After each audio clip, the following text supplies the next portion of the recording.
Hello YouTube, this is Morgan, Airspeed Prime here at my next Avatar video. This one is going to be my initial thoughts, reaction to the reveal of the Legend of Korra comics Turf Wars. So, we had the announcement yesterday, we got the first, solid pieces of information about the comic since last year, and we know the basics. Nothing really more than that, we just know the basics. People involved, we have a cover, and a general synopsis of what the plot is going to be about. So let's quickly run down the details and then I'll get into my thoughts. So, details are that the comic is called The Legend of Korra Turf Wars. Part 1 coming out June 2017. It is going to be the same format as the other comics, 3 parts. They don't specify if they're going to be the exact same length, but I assume they will be just because that seems to be the format that they go for. So expect 3 72 pages of story books for each of these series. So yeah, there we go. That's the release date. Creative team is somewhat similar, somewhat different. So written by Mike DiMartino, co-creator of Avatar, of course. Drawn by, as everyone expected, Irene Coe. She is confirmed to be the artist, line artist now. They don't specify in the Dark Horse article here, but they do elsewhere mention that the coloring is going to be by Jane Bach, B-A-K. So they're the 2 artists on the interiors. We also get confirmation that the cover art for these books is going to be done by Heather Campbell, who did the Free Comic Book Day 2016 Korra book with Naga, Friends for Life. So that's pretty interesting. That's the first time we've really had that with the Avatar comics. We're so used to Team Gurihuru for the Avatar comics doing the covers and the interiors, but here we are getting a cover artist and an interior artist. That's pretty interesting. It does mean, though, that the one image that came out with this release is not actually an image done by the artist who's going to be doing most of the actual content of the book. We get the cover by Heather Campbell. We don't actually officially get to see any of Irene Coe's art. I'll go into that a little bit more later. She posted at least one image of the actual art, but I'll cover that later. So there's that. And then they do confirm consultation by, TV series co-creator, executive producer Brian Konietzko. So just confirming that he's going to be involved, but it's in a consultation, supervisor type scenario, very similar to the way he and Mike are on the current Avatar comics.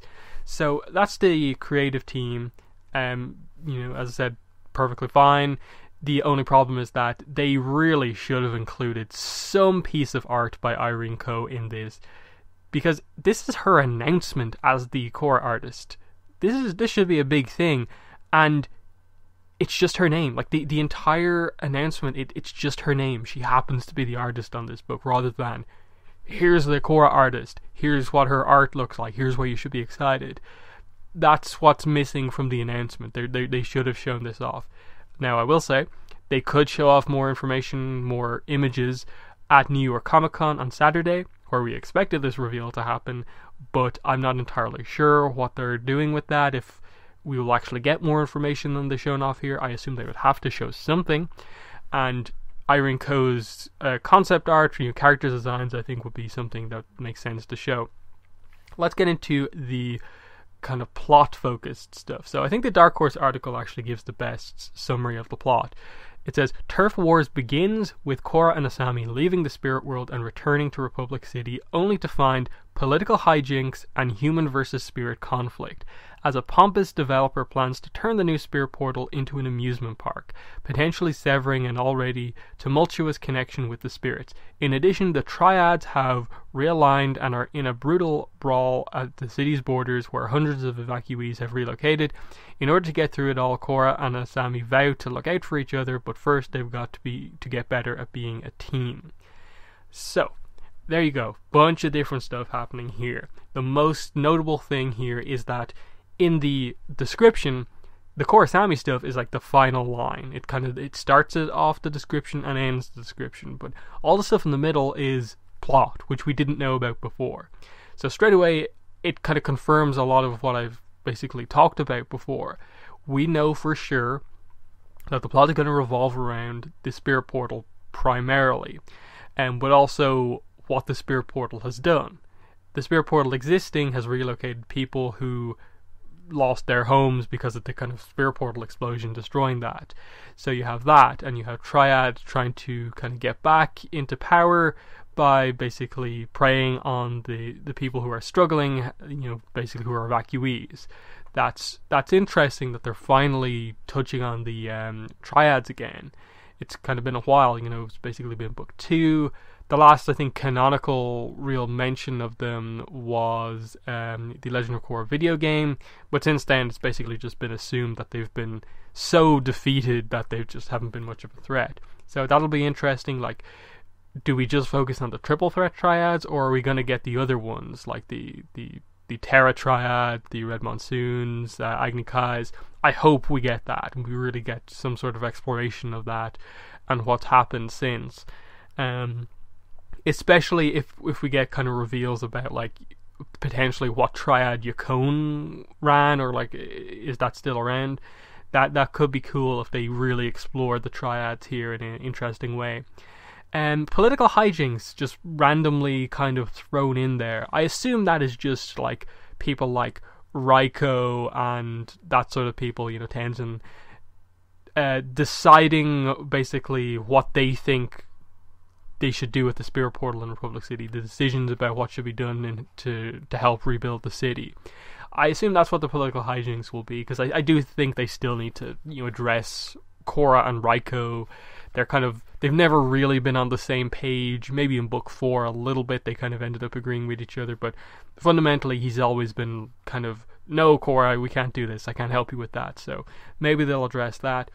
And then, most importantly for me, I think, what I've been waiting for this book to kind of finally confirm that it's covering, human versus spirit conflict. Finally, canonical addressing of the fact that an already tumultuous connection. Finally. Because obviously this is playing off the whole idea of the city was under attack by Kavira, Korra went to the spirit world, asked the spirits who were living previously in Republic City with everyone to come back and help basically protect the city. The spirits refused, saying, we're not involved in human affairs.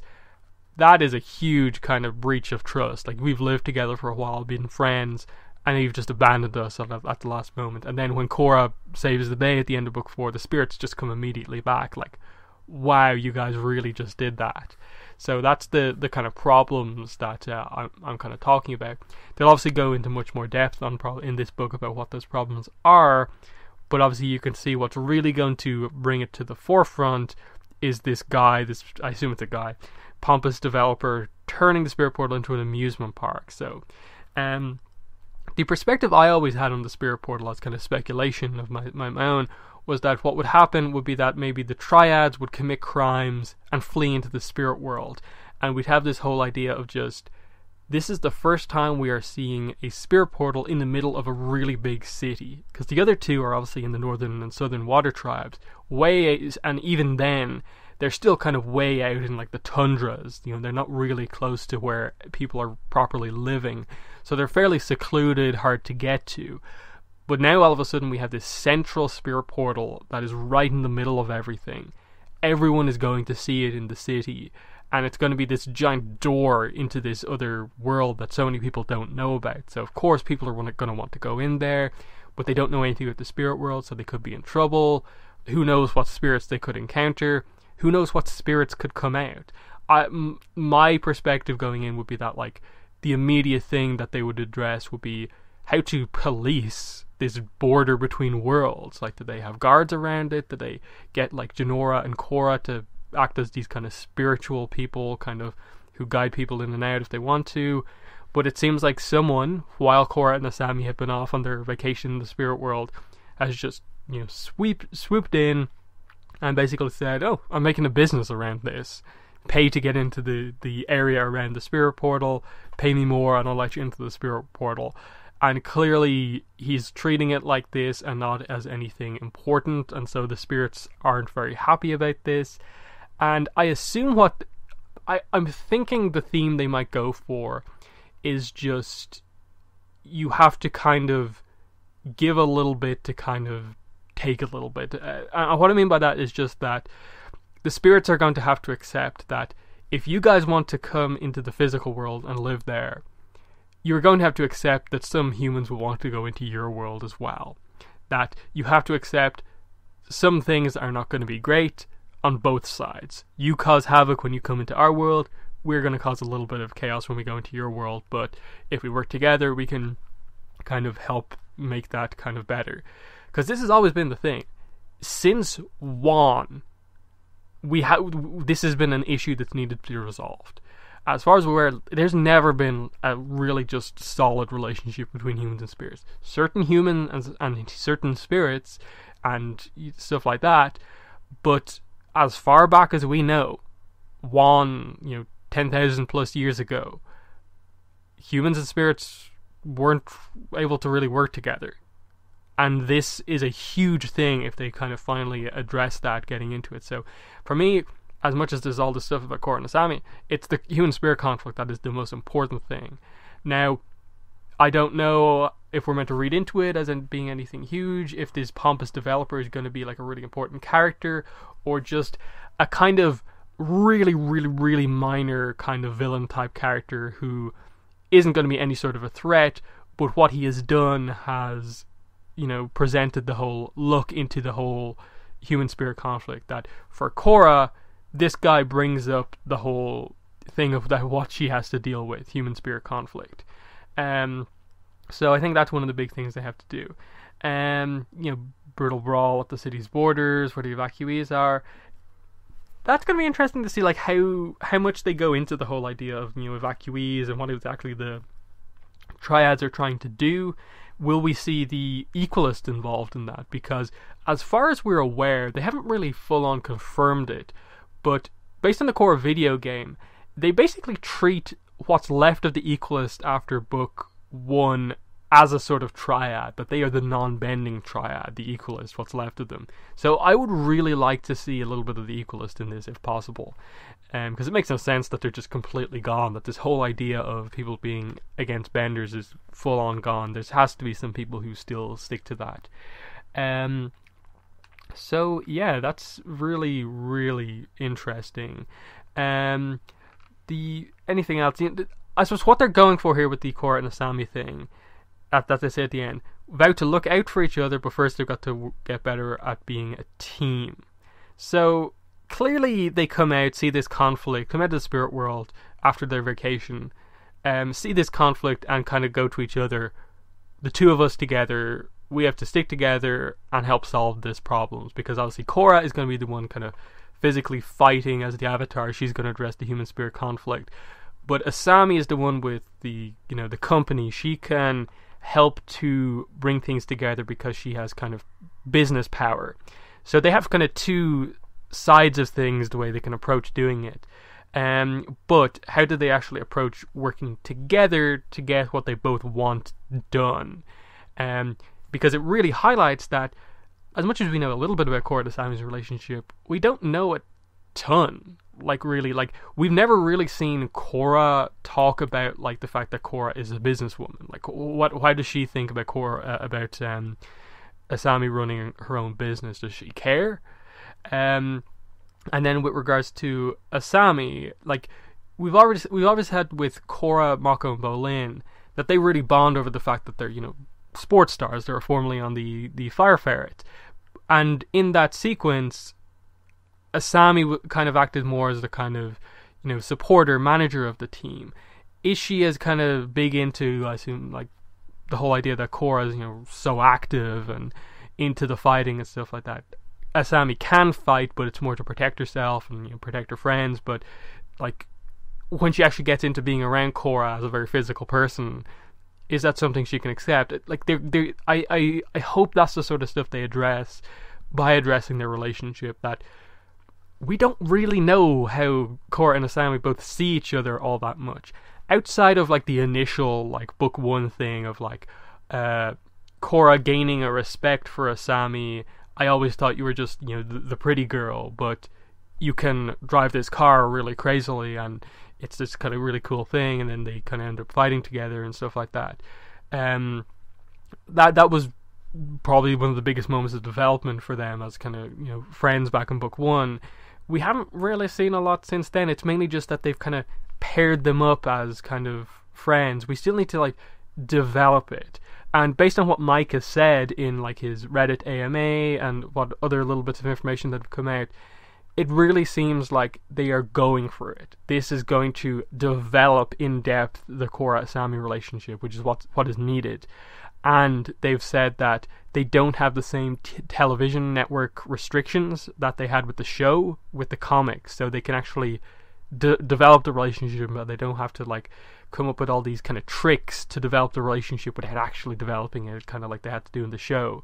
So it's not a problem that it's a kind of female-female relationship. They can just treat it as a relationship and go on. So that's interesting. With regards to the image itself, there is a little bit to talk about here. One, the most notable thing, Bolin wearing the same uniform as Marko. So Bolin ended book 4 not as part of the Earth Empire anymore because Kuvir was defeated. He was just kind of left out there, like, what's he going for? But part of his character arc in book 4 was that he found what he really wanted to do, which was kind of helping people, kind of humanitarian aid. He really liked that aspect of being part of the Earth Empire. So clearly, as to do something, Marko has kind of put in a good word for him. He's come on board with the Republic City Police Force. Is he just going to be a full-on cop, similar to the way Marko started in, like, book 2? Or is he in more of a kind of, what's the best way to say this? What type of role would it be? Is he coming in as more of a kind of humanitarian kind of cop like thing? He's not going to be the overly, like, fighting, taking in the bad guys type thing, but he's going to be the guy who is helping the evacuees as part of the police force. That's the sort of role I can see them putting Bolin into. That he is more helping the people who have been affected by what's happened in the city. The other notable thing here, Marko obviously back in his detective uniform. He's clearly gone back to that now that the whole Wu issue is over, but he's still injured. And it's going to be interesting to see how they address the injury and how much that really affects his fighting style. And I suppose if they even attempt to go for something like, is he in any way, like, permanently injured, or is it just that, no, we are following immediately after the finale, he's still got a bit of recovery to go, which I assume is what it will be, and maybe by part 2 or 3 of Turf Wars, that injury will be fully healed. Korra going back to heal him will be an interesting way to get some Korra Marko kind of friendship moments, and stuff like that. Other than that, we get obviously some spirit vines. We have a few spirits in the image as well, which is actually nice to see. And no crazy huge spirits, but, you know, just a couple of little light spirits, which is nice. And other than that, you know, the shock glove is out, so clearly some sort of Asami fighting stuff will be happening here. And, you know, just the fact that Korra is bending, maybe there is some more action to it, but I like Heather Campbell's art. I liked it in the free comic. I like it here on the cover. Do wish we had seen some of Irene Coe's art. And speaking of which, I'll just put it up on screen now. She did post a tweet. She's posted a couple of tweets acknowledging the fact that finally she can full on say that she is the Korra artist. And then she posted what looks like an early stage version of a panel, or just the finished line art for one panel from the comic maybe. And it's interesting. It's definitely nice. You can't tell a ton because it's not colored. It's not the most, like, clear image of her face, and it's not a full design of the character, but it's a really nice looking panel for sure. And I'm definitely interested to see more of her art. And I think she will overall be a really good artist. She seems really passionate. Everyone who has known she's been the artist for a while knows she's a really big fan of the show. So it's not just that it's some artist coming in as the Korra artist. No, this is a Korra fan who's a really good artist coming in, and they know what they're doing. Huge fan of the characters. So that should be no problem whatsoever. So I think that's about it in terms of speculation based on what we have so far. Final thing I'll say is just what do I think they're going to do with New York Comic Con? Given that they still haven't announced, like, who's going to be there or anything like that, I really don't know. Like, I would hope they, in the panel, cover this information that we already have here, plus show off some concept art, Irene Co's character designs for Korra, Asami, Marko, Bolin, at the very least. Maybe show us a completed panel if there are any. I don't see them going more into the plot than they already have, because that seems like enough right now, given that we're still pretty far away from release. So I don't expect too much more plot-wise, but I think art actually showing what this comic is, that's the sort of stuff I'd like to see. Maybe the kind of final version of the cover. We obviously have the clean version of the cover with no graphics. I'd actually really like to see what the graphic looks like. Just the Korra logo finally on a comic. Turf Wars Part 1. I'd like to see the final version of the cover with all the graphics. And then, of course, I think they have to cover something with Avatar comics. You need to confirm that. So yeah, that's that. That's really all there is to say on this so far. There were my initial thoughts, but it's like 20 plus minutes already. So yeah, I'm just gonna end the video there. Okay, actually, just a quick update here. Actually, while I was editing the recording you've already listened to, some extra information has come out from a Mike DiMartino Q&A on Hypable, and we get some more information primarily about Marko and Bolin and what exactly they're going to be up to in the comic. I speculated already, as you heard, a little bit about what I expect to happen, and they confirm here that the question is, can we look forward to seeing Marko and Bolin? And Mike says, I got a lot of Marko and Bolin in there. I had fun writing them. They're kind of now police partners on the force. Beifong put together a special task force to deal with some problems in the city, and Bolin, since he didn't really have a job, signed on to be on this task force, and he and Marko are now partners, which leads to some exciting and humorous moments. He does also confirm that Kuvira won't be in the story, but we'll see some of the fallout from what Kuvira has done. And he just seems to kind of like, maybe in the future we'll cover her because she's still alive. So it seems like right now they're not really focused on having some sort of like trial of Kuvira type thing. But after this story, it seems like a potential plot point thread for like the second comic series. They touch a little bit more on the Korra-Asami relationship, and it's basically just that. Look, there's going to be some relationship issues between the two of them, but nothing terrible. Just that there's going to be a few little bumps along the way, awkward moments. They're still getting to know each other, because he didn't want to just write it and have it just be, hey, we're perfect, great, everything's fine. He wanted something a little bit more different. He does also confirm about like how it starts, in that we are going to see them start out in the spirit world. We're going to see a little bit of that first like spirit world vacation. They're then going to come back and immediately be just into all of this stuff, like what just happened? Did we just miss everything? And that very much seems like what's actually that's what's happening. So I think that's interesting that we're going to start off kind of fairly kind of slow immediately after the end of book 4, just like, okay, we go into the spirit world, see what's happening, they spend a day or two there, they come back and suddenly they walk into the middle of this amusement park, issues everywhere, what did we miss, kind of thing. So that seems pretty fun. But yeah, that's basically all with that extra update on what's happened. So go cut back to the rest of my initial recording, where I just finish up the video at this stage. In a comment, let me know what your thoughts are on what has been revealed so far about the Korra Comics Turf Wars.